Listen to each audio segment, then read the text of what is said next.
अस्सलाम वालेकुम। Last class में हमने जो है ये पढ़ा था कि जो प्राइम है वो देखा था कि वो इरेड्यूसिबल थे, और हमने एक इरेड्यूसिबल देखा था जो कि टू था। टू हमने ये देखा था लास्ट लेक्चर में कि इरेड्यूसिबल है इन टू इज, बल्कि ऐसे लिख देते हैं, two is irreducible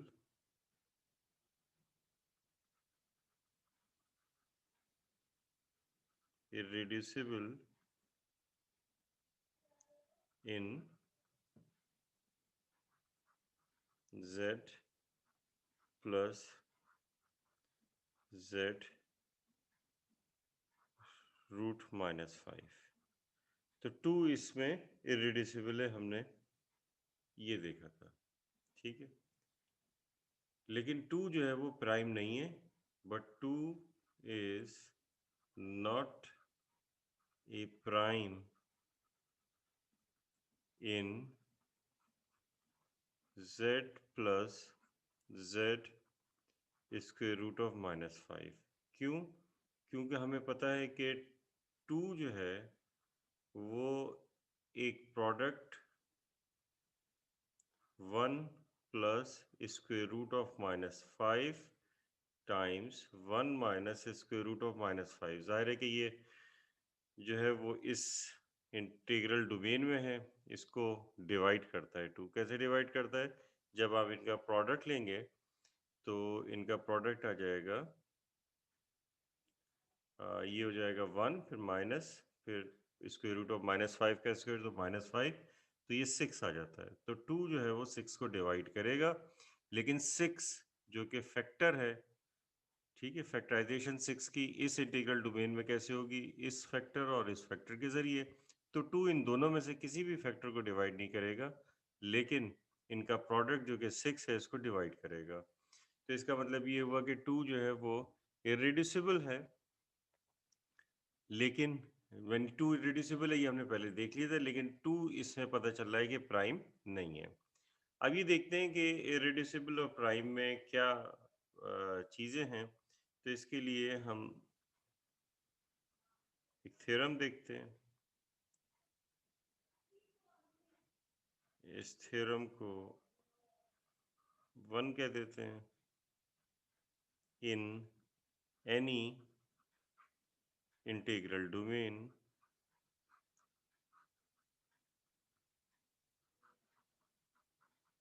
in any integral domain D, a prime is irreducible।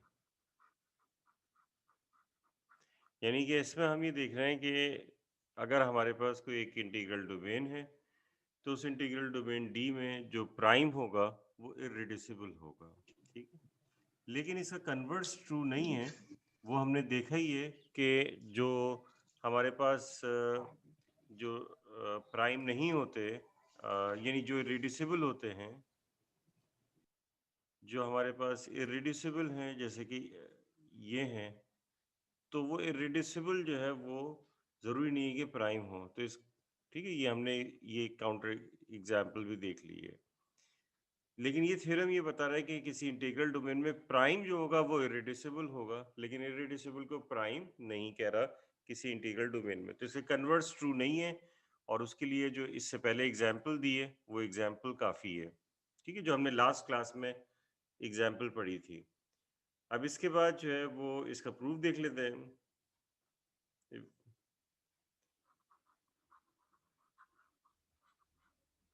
तो इसमें ये कह रहे हैं कि प्राइम इज इरेड्यूसिबल। तो ये हमारा क्लेम है कि किसी प्राइम को इरेड्यूसिबल शो करना है, यानी एक हमारे पास प्राइम होगा इंटीग्रल डोमेन डी का एलिमेंट, और हम शो करेंगे कि वो इरेड्यूसिबल है। तो इसका प्रूफ देखें तो हम ये अस्यूम कर लेते हैं कि let p belongs to D be a prime. हमने अस्यूम कर लिया कि ये एक प्राइम है, एंड सपोज दैट वो जो प्राइम पी है वो प्रोडक्ट है ए और बी का, ठीक है। ये हमने सपोज कर लिया where a b belong to integral domain D, ठीक। अब इसके बाद हम ये P is equal to a b, या फिर हम लिख सकते हैं as a b is equal to P multiply by 1, यानी कि प्रोडक्ट ऑफ P एंड 1। तो जब आपको ये पता चल रहा है कि ये ए बी बराबर है P टाइम्स 1, तो then we have P divides a b. तो P जाहिर है कि ए बी को डिवाइड करेगा, ठीक है। और जब P ए बी जो है ए बी अपॉन पी निकालेंगे तो हमारे पास 1 आएगा, ठीक है। क्योंकि ए बी बराबर है P times some element of D, 1 जो है वो इसका जो है मल्टीप्लिकेटिव आइडेंटिटी है। तो इसका मतलब ये हुआ कि हम ये कहेंगे कि P जो है वो ए बी को डिवाइड कर रहा है, ठीक है। तो P ए बी को डिवाइड कर रहा है, और हमने इसके मुतालिक क्या कहा हुआ है कि ये प्राइम है, एंड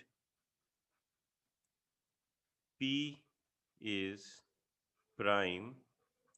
तो P अगर प्राइम है देन, तो बाय डेफिनेशन आपको पता है कि अगर प्राइम है कोई एलिमेंट, ये P अगर प्राइम है और ए बी को डिवाइड कर रहा है, तो वो लाजमी या तो ए को डिवाइड कर रहा होगा या फिर बी को कम्प्लीटली डिवाइड कर रहा होगा।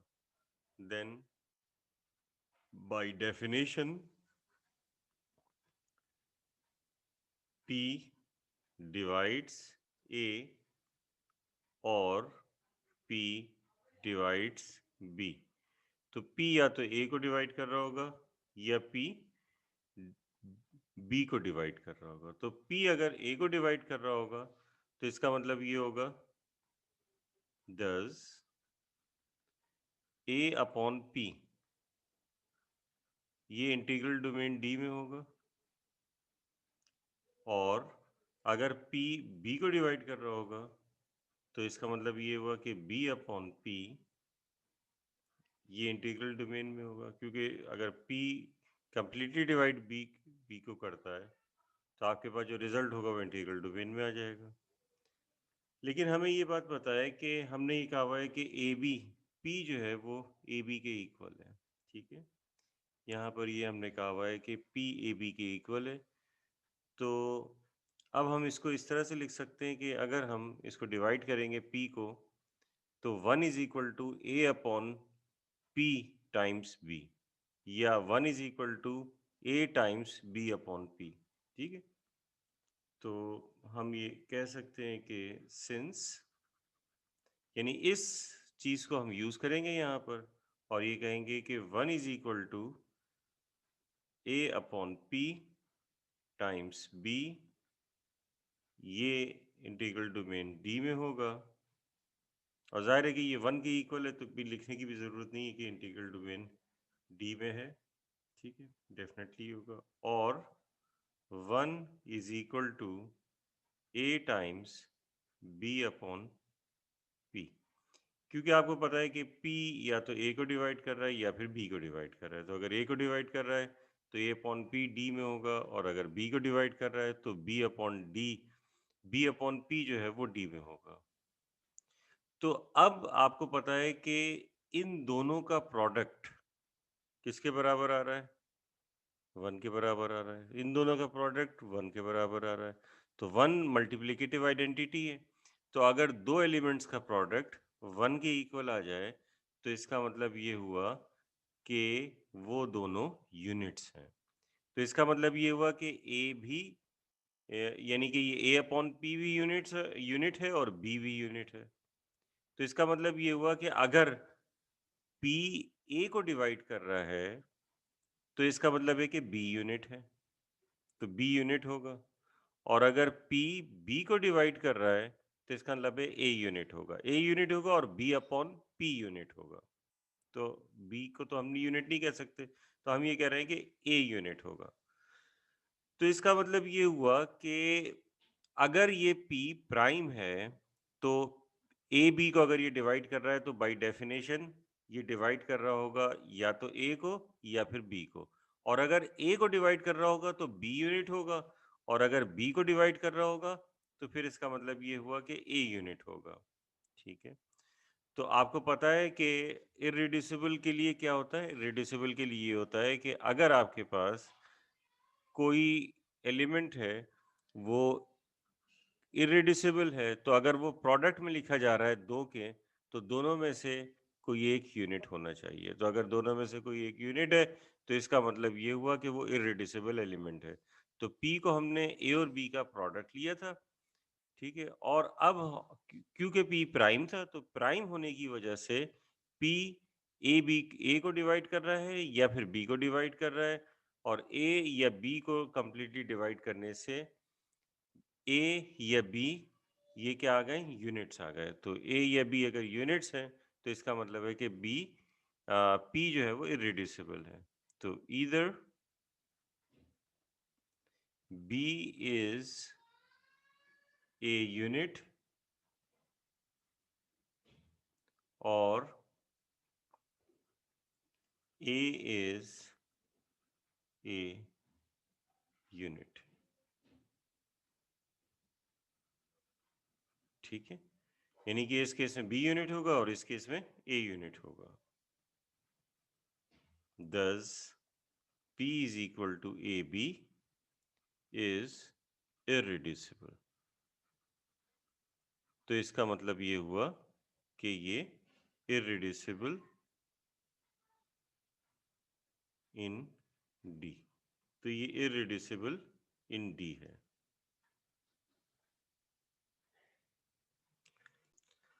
अब देखें, इसमें ये है कि हमने ये शो कर दिया कि एक प्राइम जो होगा किसी इंटीग्रल डोमेन का वो एक इररिड्यूसिबल एलिमेंट होगा। अब इसके बाद हमें ये बात पता है क्योंकि हमने ये एग्जाम्पल की है, और इससे भी हमें पता चल रहा है कि अगर कोई इररिड्यूसिबल है तो ज़रूरी नहीं है कि वो प्राइम हो। और ये एग्जाम्पल हमारे सामने कि 2 इररिड्यूसिबल है लेकिन 2 हमने देखा कि प्राइम नहीं है, तो ये थ्योरम नहीं बन सकता कि एवरी इररिड्यूसिबल इज प्राइम, ऐसा कोई रिजल्ट नहीं होता। लेकिन किसी कंडीशन में ऐसा रिजल्ट हो सकता है, जैसे कि हम कुछ कंडीशंस जो है वो इम्पोज कर सकते हैं। किस तरह की जो है वो कंडीशन जो है वो लगा सकते हैं? हमने कहा कि let let D be an integral domain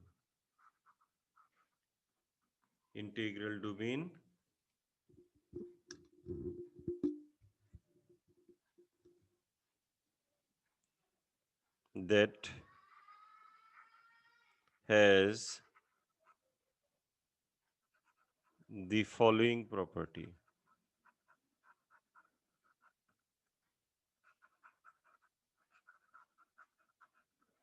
क्या property?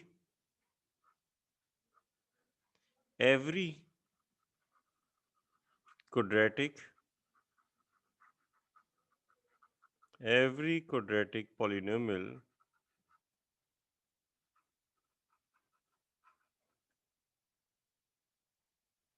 in dx having roots in the quotient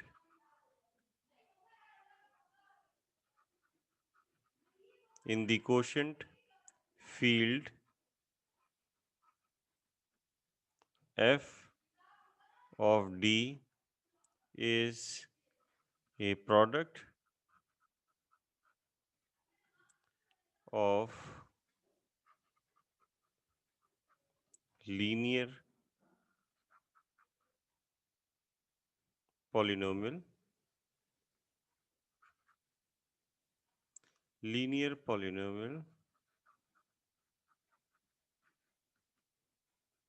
in dx।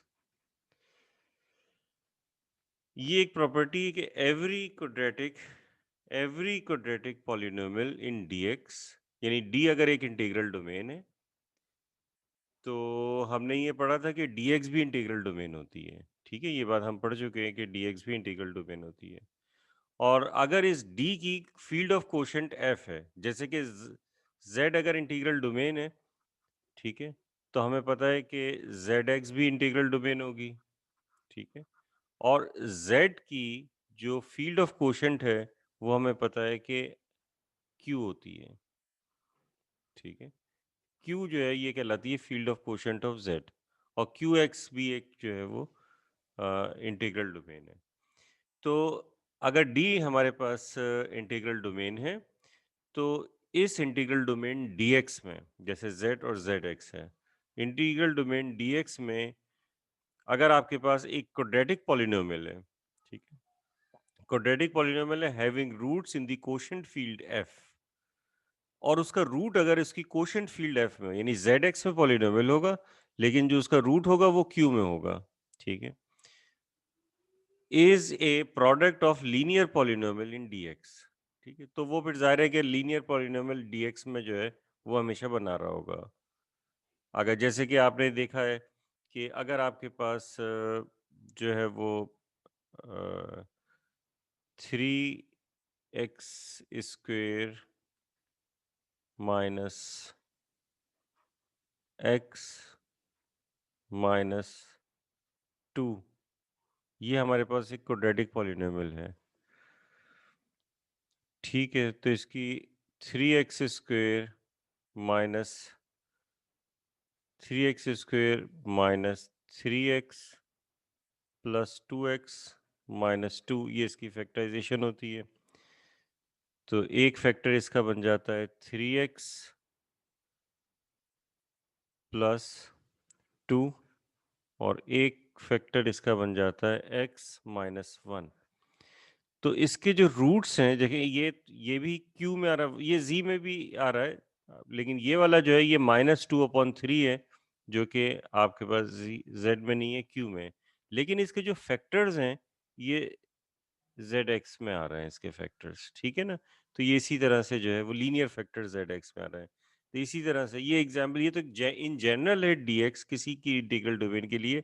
ये मैंने एग्जाम्पल जो आपको बताई है, ये किसके लिए बताइए, z और q के लिए आपको ये एग्जाम्पल जो है वो मैं बता रहा हूँ, ठीक है।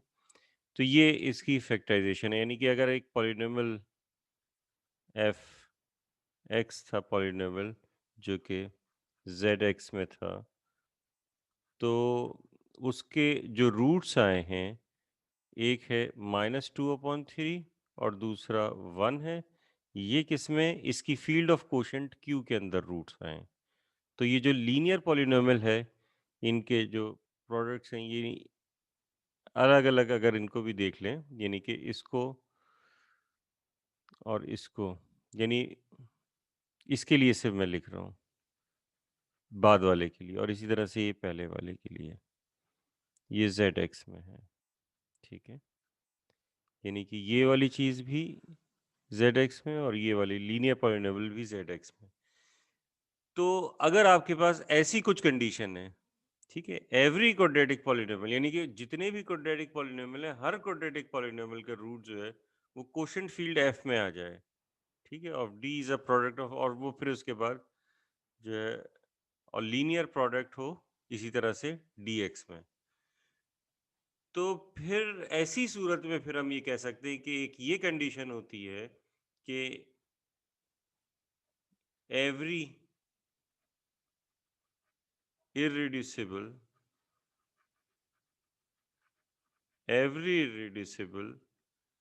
in D is prime।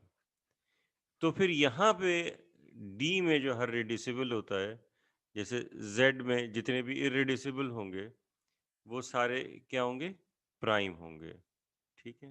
मैं बल्कि देन लिख देता हूँ ताकि, then every irreducible in D is prime. तो इस कंडीशन पे ऐसा होता है, इन जनरल ऐसा ट्रू नहीं है, ये कंडीशन हो तो फिर होता है। फिर आगे चलकर आप देखेंगे, बल्कि ये चीज़ तो आप पहले भी पढ़ चुके हैं, एब्स्ट्रैक्ट अलजेब्रा वगैरह में पढ़ा होगा आपने, कि अगर आपके पास कोई प्रिंसिपल आइडियल डोमेन होती है, तो प्रिंसिपल आइडियल डोमेन में हर इरेड्यूसिबल पॉलिनोमियल जो है वो एक जो है वो हर इरेड्यूसिबल प्राइम होता है। एक प्रिंसिपल आइडियल डोमेन जिसे पीआईडी कहते हैं। चलें अब इसके बाद नेक्स्ट शुरू करते हैं। नेक्स्ट हमारा है आइडियल। आइडियल के बारे में आप ने एब्स्ट्रैक्ट अलजेब्रा वगैरह में भी जो है पढ़ा होगा। अब इसको दोबारा यहाँ पर जो है वो देखेंगे कि आइडियल को हम किस तरीके से डिफाइन करते हैं। तो हम यहाँ एस्यूम करेंगे let D be an integral domain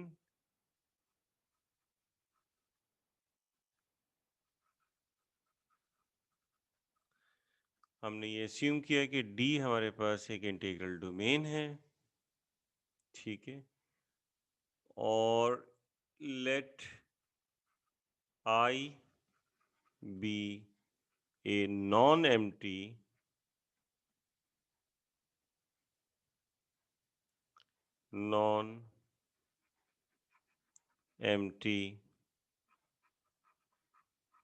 subset of D.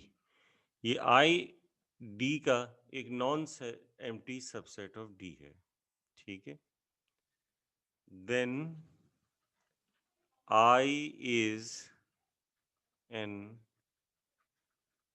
Ideal of D if पहली property A belongs to I, B belongs to I implies A plus B belongs to I, यानी कि closure property hold कर रही हो अगर वो D का जो सबसेट है।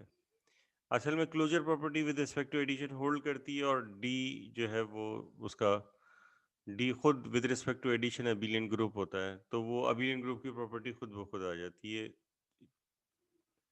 और इसके अलावा A belongs to I and element R belongs to D implies RA belongs to I। तो ऐसी सूरत में I जो है वो कहलाता है आइडियल।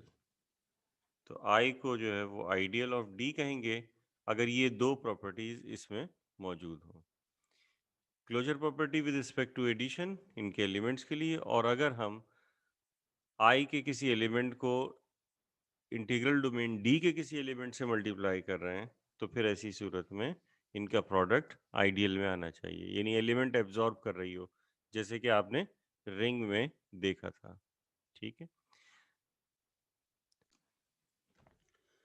तो इसमें हमारे पास ये जो आइडियल है, इस आइडियल को और किस तरीके से जो है वो हम जो है वो बता सकते हैं, जैसे कि अगर हमारे जो इसका मतलब है कि जो सबसेट है ये एक्चुअली सबसेट आई जो है वो आइडियल है अगर इसमें ये दो प्रॉपर्टीज हैं।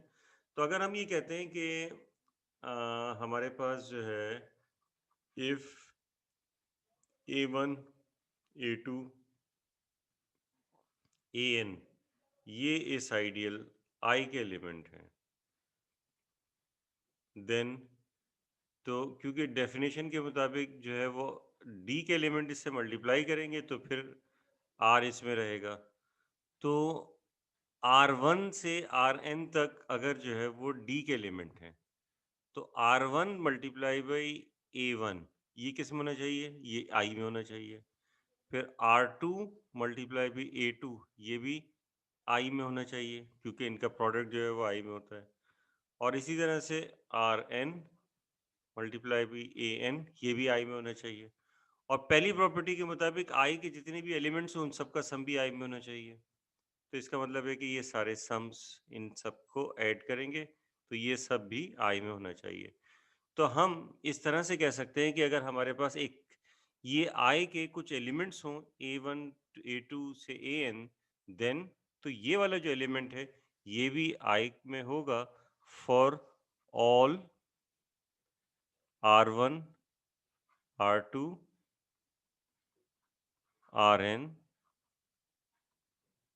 Rn belongs to D, ये इसमें होगा, ठीक है। तो इस तरह से जो है वो हम किसी भी आइडियल के लिए जो है वो लिख सकते हैं।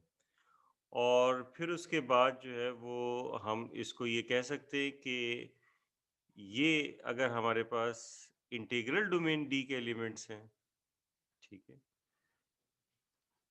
इसको मैं नेक्स्ट पेज खोल लेता हूँ ताकि लिखने में आसानी हो। तो अगर ये हमारे पास इंटीग्रल डोमेन डी के एलिमेंट्स हैं, यानी ये कह रहे हैं कि अगर हम if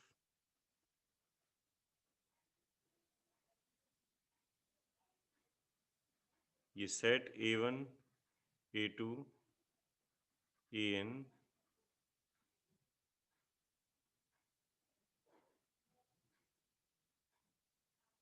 is a subset of D, ठीक है, इंटीग्रल डोमेन डी का सबसेट है।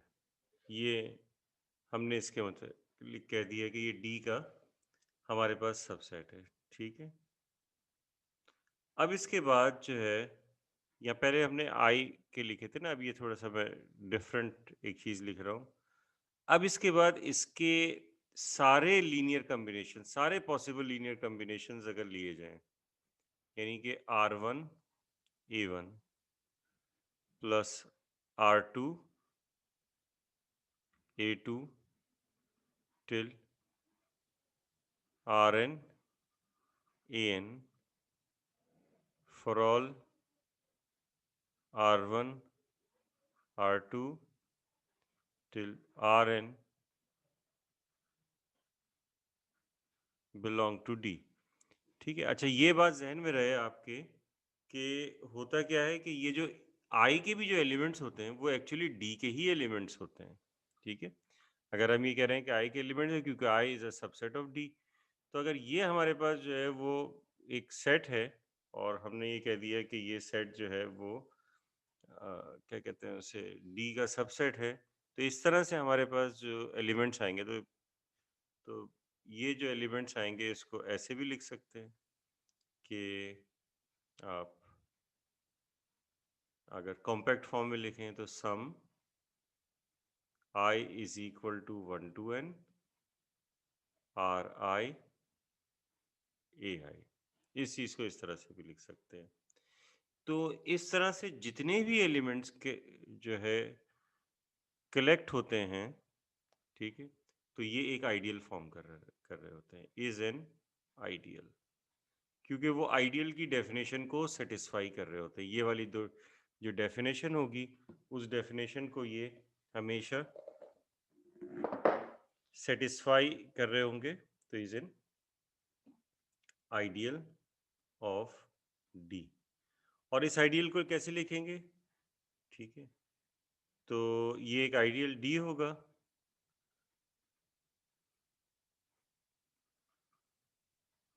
Denoted by I generated by A1 A2 AN। तो ये सारे A1 से AN तक ये जो सब सेट है ये कहलाएगा इसके जनरेटर। तो इसका मतलब ये हुआ कि ये वाला जो I आइडियल है ये कहलाएगा I is an ideal of D generated by A1 A2 till AN। और ये जो सेट है ये इसका जनरेटिंग सेट कहलाएगा I का, ठीक है। तो ये I का जनरेटिंग सेट है। अब इसके बाद तो इसका मतलब ये हुआ कि ये जो हमारे पास आइडियल है इसके कई जनरेटर्स हैं, बहुत एक से ज़्यादा जनरेटर्स हैं, एन जनरेटर्स हैं। आपको याद होगा कि आपने जो है वो एब्स्ट्रैक्ट अलजेब्रा वगैरह में या रिंग थ्योरी में जिसने पढ़ी हुई है, तो उसने प्रिंसिपल आइडियल के बारे में पढ़ा होगा। प्रिंसिपल आइडियल जो है क्या होता है, एक ऐसा आइडियल होता है कि जो कि सिर्फ एक एलिमेंट से जनरेट हो सकता है, ठीक है। यानी कि वो आइडियल जिसका एक जनरेटर हो तो वो कहलाता है प्रिंसिपल आइडियल। यानी कि वो कैसे होता है, r a such that r belongs to D, यानी कि उसका जो जनरेटिंग सेट हो उसमें एक ही एलिमेंट हो, तो वो कहलाएगा प्रिंसिपल आइडियल। अब ये जो प्रिंसिपल आइडियल होता है, जो जो वो प्रॉपर आइडियल अगर हम देखें तो प्रॉपर आइडियल की बात कर रहे होते हैं, क्योंकि जो हमारे पास इम्प्रॉपर आइडियल खुद वो डी और ट्रिवियल आइडियल ज़ीरो जो है वो तो एक ही एलिमेंट से जनरेट होते हैं। आपको पता है कि ज़ीरो जो है ये एक आइडियल होगा हमेशा, और वो सिर्फ एक ही एलिमेंट से जनरेट हो रहा होगा, यानी कि ये इससे। और वन से जो जनरेट हो रहा होगा वो पूरा डी जनरेट हो रहा होगा। तो ये दोनों जो है ये आई हो गए, ठीक है।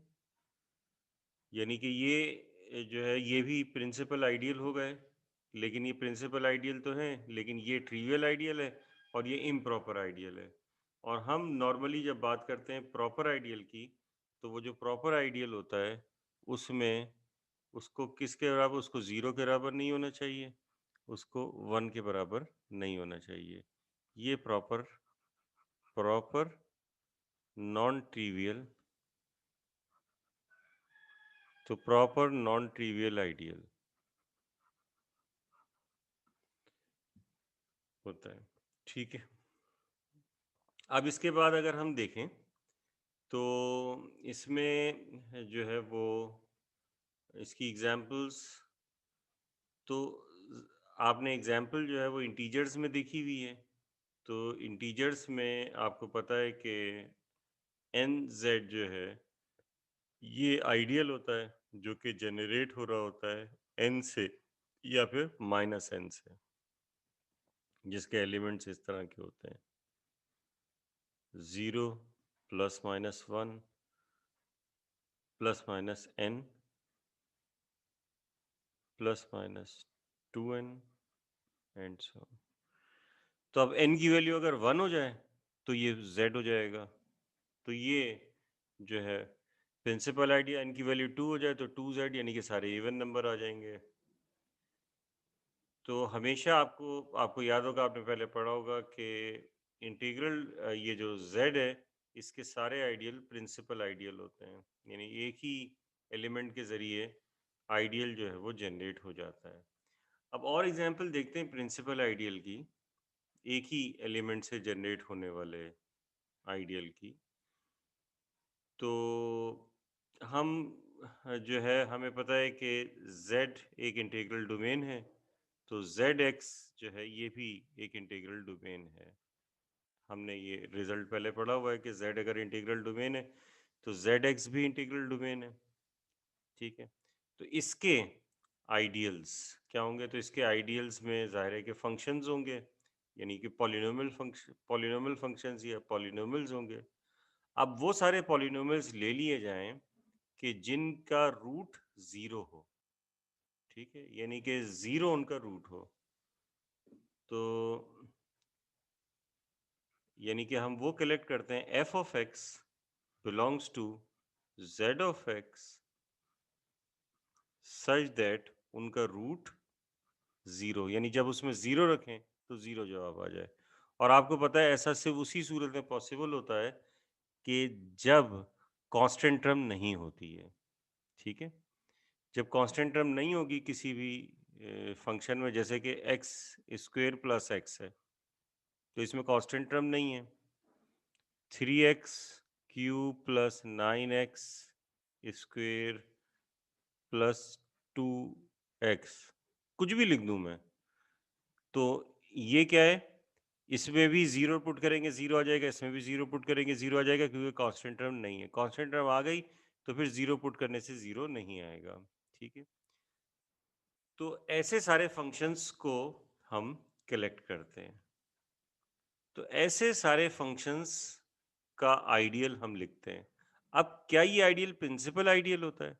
तो देखिए बड़ी आसान सी बात है कि हमारे पास जो ये एलिमेंट है, ऐसे तमाम पॉलिनोमियल्स कि जिनमें कांस्टेंट टर्म नहीं है, तो वो हमेशा x के मल्टीपल्स होंगे। यानी फैक्टराइजेशन करें तो x कॉमन ले लें, तो ये जो आएगा x square x plus one, x plus one. यहाँ आप फैक्टराइजेशन करें x कॉमन ले लें, तो या एक्स स्क्वेयर या एक्स क्यूब भी हो तो भी आप x कॉमन ले लें, तो ये हो जाएगा 3x square plus 9x plus 2, तो ये भी x का मल्टीपल है। तो ऐसे सारे पॉलिनोमियल्स जिनमें कांस्टेंट टर्म नहीं होगी, उसका हर एलिमेंट x के मल्टीपल के तौर पे लिखा जा सकता है। तो इसका मतलब ये हुआ कि i का हर एलिमेंट x के मल्टीपल के तौर पे लिखा जा सकेगा। तो अगर i का हर एलिमेंट x के मल्टीपल के तौर पे लिखा जाएगा, तो इसका मतलब ये होगा कि हम ये कहेंगे कि i is generated by an ideal, i is generated by x। ठीक है, यानी जनरेटर तो का मतलब ही यही होता है कि उसके मल्टीपल के तौर पे सेट के हर एलिमेंट को लिखा जा सके, तो वो उसका जनरेटर होगा। तो हम ये कह रहे हैं कि i का हर एलिमेंट x के मल्टीपल के तौर पे लिखा जा सकता है। अब ऐसे देखते हैं कि जो प्रिंसिपल नहीं है, अब यही कंडीशन, यही वाली कंडीशन, इसको थोड़ा सा जो है वो आप मॉडिफाई कर लें। कैसे मॉडिफाई करें? यानी हम ये कहें कि f of x belongs to z of x, यानी कि ऐसे पॉलिनोमियल ले रहे हैं कि जिनका जो ज़ीरो है वो क्या आ रहा है, वो ज़ीरो नहीं आ रहा बल्कि ज़ीरो मॉड्यूलो 2 आ रहा है, कॉन्ग्रुएंट टू ज़ीरो मॉड्यूलो 2 है। ठीक है, यानी कि जो हमारे पास ज़ीरो पुट, जब हम ज़ीरो पुट कर रहे हैं तो इसका मतलब ये हुआ कि इवन नंबर आ रहा है। तो ज़ीरो भी एक इवन नंबर है, तो इसका मतलब है कि ये वाला केस इसमें कवर हो जाएगा, और इवन नंबर आ रहा है। ठीक है, तो इवन नंबर आने का ये वाला केस इसमें कवर होगा क्योंकि ज़ीरो आ रहा है और इवन नंबर आ रहा है, तो इसका मतलब है कि वो हमेशा जो है 2 का मल्टीपल होना चाहिए, क्योंकि जब उसके अंदर जो है वो आप उसके अंदर वैल्यू रखेंगे x की जगह ज़ीरो, तो x की जगह ज़ीरो रखने पे जो कांस्टेंट बाकी जिसमें वेरिएबल आ रहा होगा, वो वेरिएबल तो ख़त्म हो जाएगा। जैसे अगर आप इसको देखें, तो ये सिर्फ इसको देखें, ये वाले को 3x square plus 9x plus 2, जब यहाँ ज़ीरो रख देंगे तो ये दो तो ख़त्म हो जाएंगे। अब ये सब कुछ कांस्टेंट के ऊपर डिपेंड कर रहा होगा। तो कांस्टेंट अगर इवन है तो ये ज़ीरो आएगा, यानी कि मॉड्यूलो 2, ज़ीरो मॉड्यूलो 2 होगा, और कांस्टेंट अगर ऑड है तो फिर नहीं होगा। तो इसका मतलब ये हुआ कि ये जो है 2 का मल्टीपल होना चाहिए। तो हम ये लिखेंगे कि ये जनरेट हो रहा होगा 2, और वैसे आ रहा हो, कांस्टेंट नहीं हो, तो भी जो है वो क्या कहते हैं उसे, ज़ीरो मॉड्यूलो 2 होगा। तो 2 और x से जनरेट हो रहा होगा। तो ये वाला आइडियल 2 और x से जनरेट हो रहा है, तो इसका मतलब ये हुआ कि ideal generated bye 2 and x। अब ये आइडियल जो है वो किसी एक एलिमेंट से जनरेट नहीं हो सकता, तो is not a principal ideal. तो इसका मतलब ये है कि ये आइडियल प्रिंसिपल आइडियल नहीं है, प्रिंसिपल आइडियल। ठीक है, तो अब इसके बाद एक रिजल्ट देखते हैं, आज का दूसरा रिजल्ट है। तो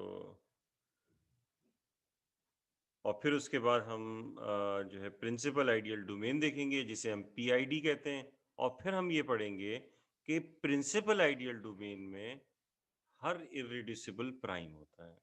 ठीक है, क्योंकि हमने इससे पहले पढ़ा था कि हर प्राइम इरेड्यूसिबल होता है, लेकिन ज़रूरी नहीं है कि हर इरेड्यूसिबल प्राइम हो। एक वो स्पेशल कंडीशन थी किसी इंटीग्रल डोमेन में जो हमने ऊपर पढ़ी, उसके लिए जो है वो इरेड्यूसिबल प्राइम होगा। लेकिन जब हम प्रिंसिपल आइडियल डोमेन पढ़ेंगे तो फिर हम देखेंगे कि प्रिंसिपल आइडियल डोमेन में हर इरेड्यूसिबल प्राइम होता है। तो इसी वजह से इंटीजर्स में जो है वो इरेड्यूसिबल और प्राइम में कोई फर्क नहीं नजर आता। अब एक बहरहाल रिजल्ट देखते हैं। इसको आज का दूसरा थ्योरम है, थ्योरम 2 मैं कह देता हूँ। स्टेटमेंट में लिख रहा हूँ, let D be an integral domain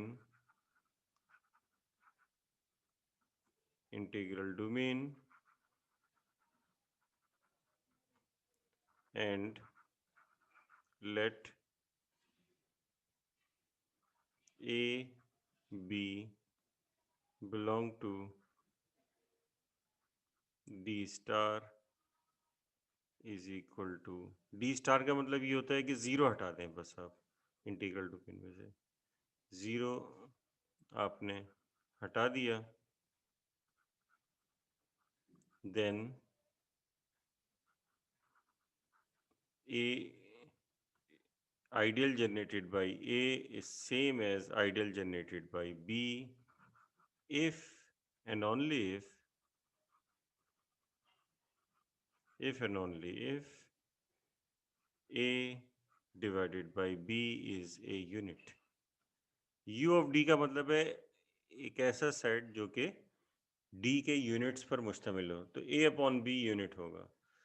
तो दो एलिमेंट से जो है वो आइडियल जो जनरेट यानी एक एलिमेंट ए से अगर आइडियल जनरेट हो रहा हो और दूसरा एक एलिमेंट बी है उससे एक और आइडियल जनरेट हो रहा हो, दोनों प्रिंसिपल आइडियल हैं, तो वो दोनों आइडियल सेम होंगे अगर दोनों का कोशेंट या दोनों का रेशो एक यूनिट हो जाए। ठीक है, इफ़ एंड ओनली इफ की कंडीशन है, तो इसको प्रूव करने के लिए दोनों तरीकों से हमें प्रूव करना होगा। तो हम पहली चीज़ लेते हैं, तो हम जो है इसका प्रूफ देखते हैं। प्रूफ इसके लिए लिखा इफ हमने लिखा a by b is a unit. हमने अस्यूम कर लिया कि a बाई b यूनिट है। अब हमें इन दोनों को बराबर शो करना है। तो जब इन दोनों को बराबर शो करना है तो इसका मतलब ये हुआ अगर इन दोनों को बराबर आपको शो करना है तो दो सेट्स को इक्वल शो करना है। तो आपको पता है कि दो सेट्स को इक्वल अगर शो करना होता है तो इसका मतलब ये होता है कि हमें ये शो करना पड़ता है दोनों एक दूसरे के सबसेट हैं। ये एक स्टैंडर्ड प्रोसीजर है दो सेट्स को इक्वल शो करने का। तो हमें ये शो करना पड़ेगा कि ये इसका सबसेट है और ये वाला जो बी से जनरेट हो रहा है वो इसका सबसेट है। तो अगर ये इसका सबसेट है यानी दोनों एक दूसरे के सबसेट हैं, तो पहले अगर हम ये शो कर रहे हैं कि ए जो है वो बी का सबसेट है, ठीक है, तो हम इसमें से एक एलिमेंट लेंगे और फिर शो कर देंगे कि वो इसमें भी है, तो ये शो हो जाएगा कि a is a subset of b. तो देखें किस तरीके से प्रूव जो है वो करते हैं। अगर हमने ले ली कहा कि if a upon b belongs to U D, तो इसका क्या मतलब होगा? इसका मतलब ये होगा कि then A is equal to BU where U is a unit। ठीक है, क्योंकि अगर A अपॉन B एक यूनिट है तो इसका मतलब ये हुआ कि इन इसका मतलब ये हुआ कि इसका मल्टीप्लिकेटिव इन्वर्स एग्जिस्ट करेगा, तो हमने उस यूनिट को U कह दिया है कि वो यूनिट U है। तो अगर A अपॉन बी यू के इक्वल होगा तो A is equal to b u हो जाएगा for some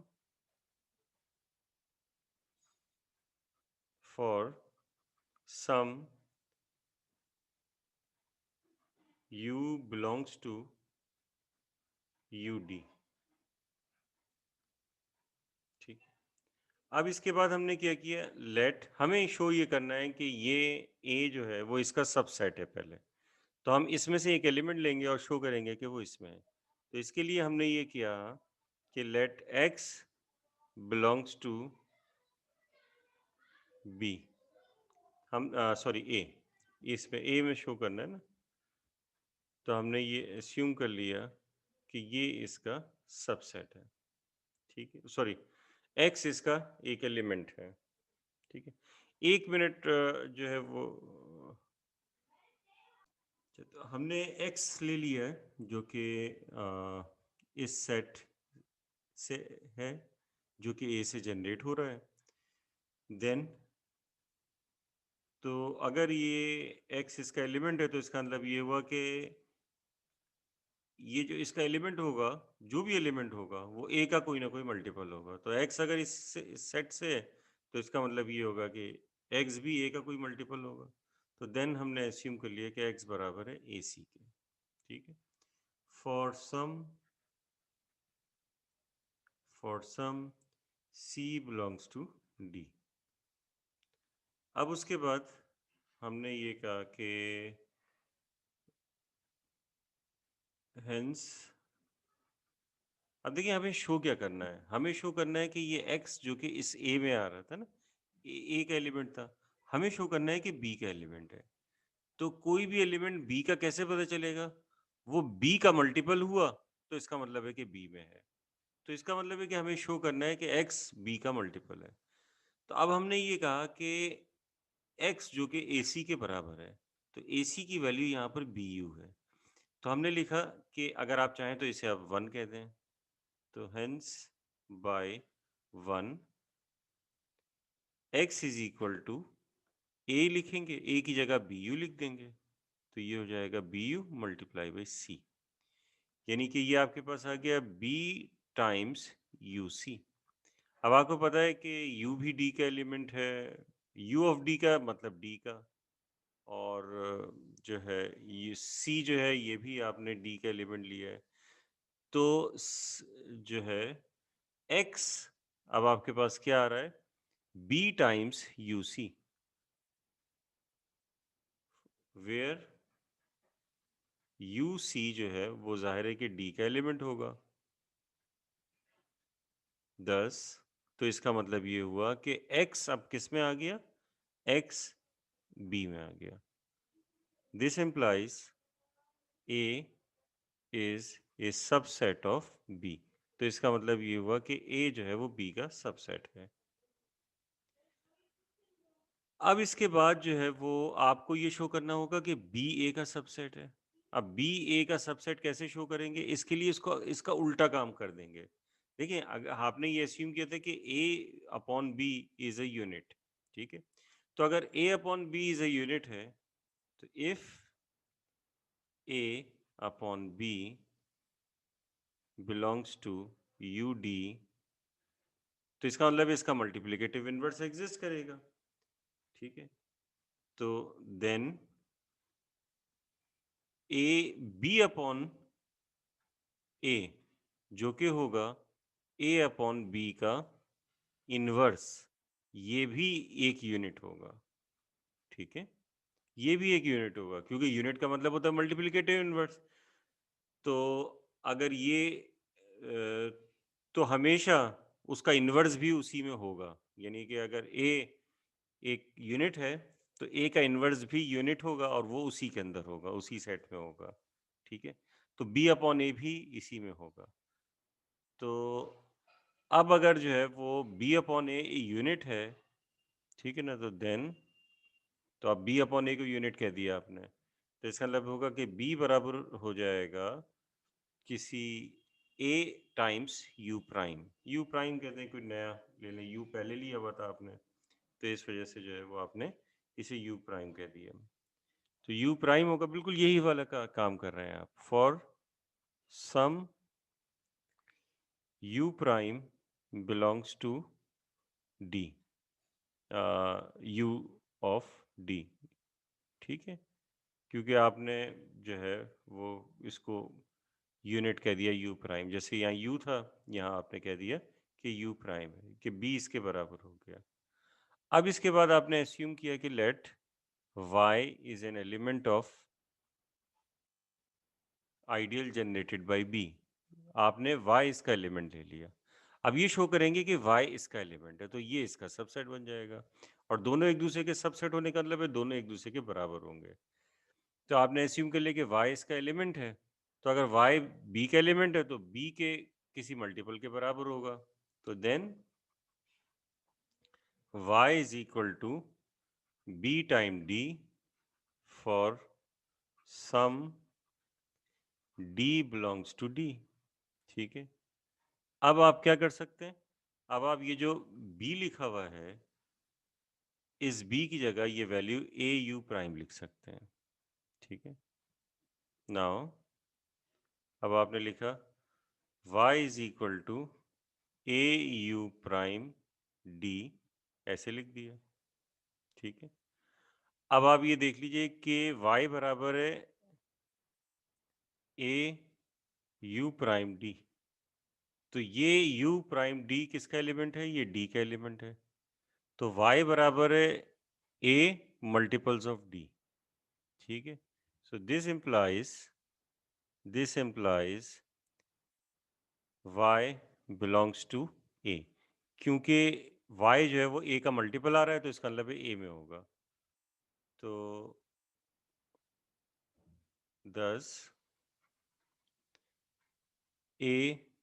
b is a subset of a। तो a यहाँ से था subset of b and b subset of a, hence a is equal to b। तो ये आपने अभी इसका पहला पार्ट किया है। आपने ये लिया है कि a अभी अभी इसका आधा हुआ है, समझ लें। a upon b is a unit, तो ये शो कर दिया कि a बराबर है b के। अब इसका कन्वर्स करेंगे। अब इसे कन्वर्स ये करेंगे कि a बराबर है b लेंगे और ये शो करेंगे कि a अपॉन b यूनिट है। तो अब इसके बाद हमने लिखा कन्वर्सली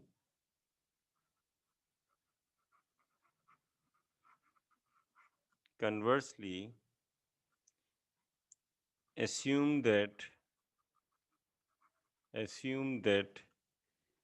a upon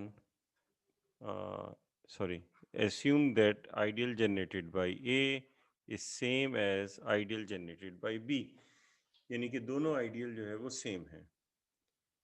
तो अगर दोनों आइडियल सेम है तो जाहिर है कि आप बड़ी आसानी से लिख सकते हैं, then a is equal to b c for some c belongs to d। बिल्कुल क्लियर है कि अगर a जो है वो b के बराबर है, तो इसका मतलब ये हुआ कि आप ये कह सकते हैं कि a जो है वो इसमें होगा, और अगर इसमें होगा तो वो बी सी के इक्वल होगा for some c belongs to d। And b जो होगा वो इसमें होगा, तो अगर b इसमें होगा तो वो बराबर होगा a मल्टीपल, यानी कि मल्टीपल्स ऑफ a, और मल्टीपल्स ऑफ a के बराबर होगा। तो आप ये कह सकते हैं कि इसे कोई और जो है वो कह दें a d कह दें, ठीक है ना। मल्टीपल्स ऑफ a है तो a times d for some d belongs to d, ठीक है। हेंस अब ये बिल्कुल क्लियर, खत्म ही हो गई बात। हेंस अब इसके बाद आप क्या करें, ये जो आपके पास ये b लिखा हुआ है, सॉरी ये जो a लिखा हुआ है, इस a में a की वैल्यू पुट कर दीजिए। तो b बराबर हो जाएगा, इस a की जगह लिखेंगे बी सी टाइम्स d। तो ये हो जाएगा b टाइम्स 1 लिख देता हूँ इसे b को, और दूसरी तरफ ये हो जाएगा b times c d. Associative law hold करता है। और अब आपको ये बात पता है कि ये इंटीग्रल डोमेन है। तो अगर ये इंटीग्रल डोमेन है तो इसका मतलब ये हुआ कि लेफ्ट कैंसिलेशन लॉ होल्ड करेगा। तो b को b से कैंसिल कर दें तो 1 बराबर हो जाएगा सी डी के। ये इंटीग्रल डोमेन होने की वजह से कैंसिलेशन लॉ होल्ड कर रहा है, तो 1 बराबर हो गया सी डी के। तो इसका मतलब ये हो गया, so c and d are units in D. तो इसका मतलब ये हुआ कि सी और डी यूनिट्स होंगे डी के, क्योंकि इन दोनों का प्रोडक्ट 1 के बराबर है। तो अगर सी और डी दोनों यूनिट्स हैं तो इसका मतलब ये होगा कि ए अपॉन बी सी के बराबर होगा और बी अपॉन ए डी के बराबर होगा, ठीक है। 10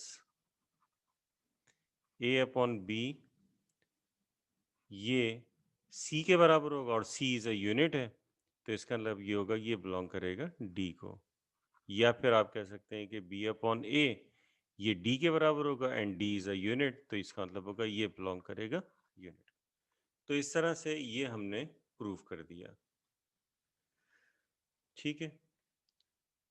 अब इसके बाद ये थ्योरम प्रूफ हो गया। इसके बाद नेक्स्ट हमारा जो टॉपिक है वो है principal ideal domain, PID. Principle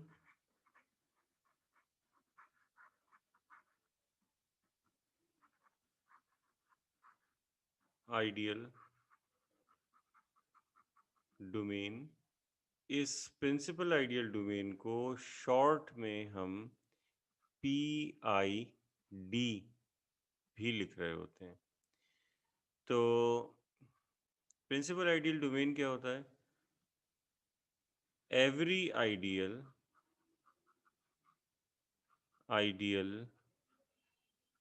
of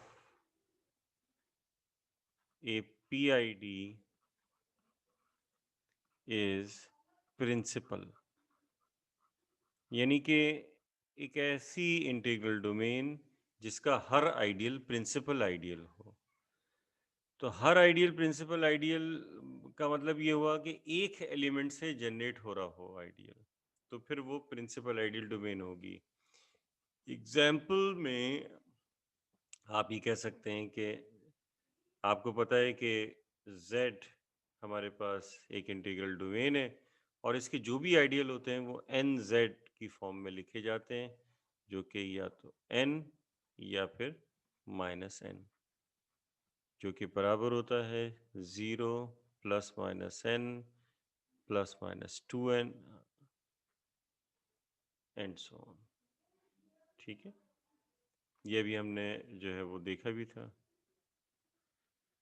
तो ये आइडियल एक एलिमेंट से जनरेट, तो z का हर एलिमेंट जो है वो प्रिंसिपल z का हर आइडियल एक एलिमेंट से जनरेट हो रहा होता है, यानी कि हर आइडियल जो है वो z का प्रिंसिपल आइडियल होता है।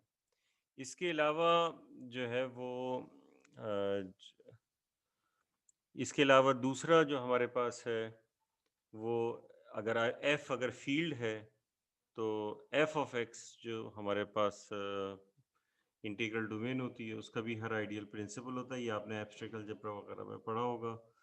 तो जिन्होंने नहीं पढ़ा वो देख सकते हैं पुरानी बुक्स में। हम मतलब ये कि ज़ाहिर है कि एब्स्ट्रैक्ट अलजेब्रा का तो कोर्स नहीं पढ़ रहे, तो वो चीज़ें आप देख सकते हैं कि वो भी ये इसको आप यहाँ पर वहाँ पे आपने बाकायदा उसके बारे में डिटेल से वैसे पढ़ा होगा। यहाँ हम इसको एक एग्जाम्पल के तौर पे जो है वो ले रहे हैं। ठीक है, तो आज ये प्रिंसिपल आइडियल की डेफिनेशन पर जो है वो इसे रोकते हैं।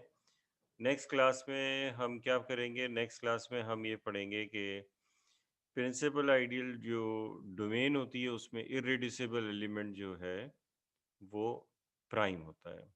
तो ये हम थ्योरम करके फिर हम जाएंगे डिवाइजर्स पे। ठीक है, तो इंशाल्लाह नेक्स्ट क्लास में इसको फर्दर आगे करेंगे। अल्लाह हाफिज़।